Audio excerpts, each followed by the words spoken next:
নির্বাচন নিয়ে প্রধান উপদেষ্টার বক্তব্য অস্পষ্ট জানিয়ে জাতি হতাশ বলে মন্তব্য করেছেন বিএনপির মহাসচিব মির্জা ফখরুল ইসলাম আলমগীর।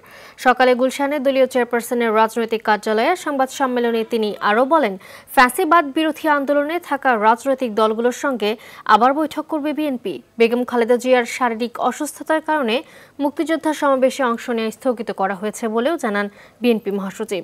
দলটির স্থায়ী কমিটির সদস্য সালাউদ্দিন আহমেদ বলেন, পঞ্চদশ সংশোধনী নিয়ে আদালতের রায়ের মধ্য দিয়ে বিচার বিভাগীয় স্বীকৃতি মিলল যে নির্বাচিত সংসদ সদস্যই সংবিধান সংশোধন করার এখতিয়ার রাখে।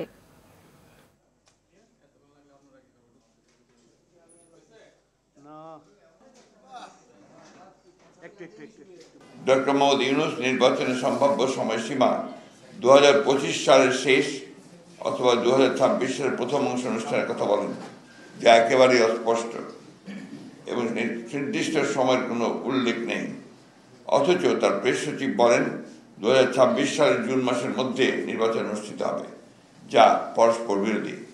কোর্ট মনে করেছে যে তত্ত্বাবধায়ক সরকার ব্যবস্থা যেটা ইন্ট্রোডিউস করা হয়েছিল, আমরা করেছিলাম, সেটা বেসিক স্ট্রাকচার হিসাবে স্বীকৃতি দিয়ে বলা হয়েছে এই বেসিক স্ট্রাকচার অর্থাৎ গণতন্ত্রকে ধ্বংস করে দেওয়া হয়েছিল, সেই জন্য এটাকে বেসিক স্ট্রাকচার ঘোষণা দিয়ে এটাকে পুনর্বহালের কথা বলা হয়েছে এবং সেই সংশোধনীগুলো বাতিল করা হয়েছে।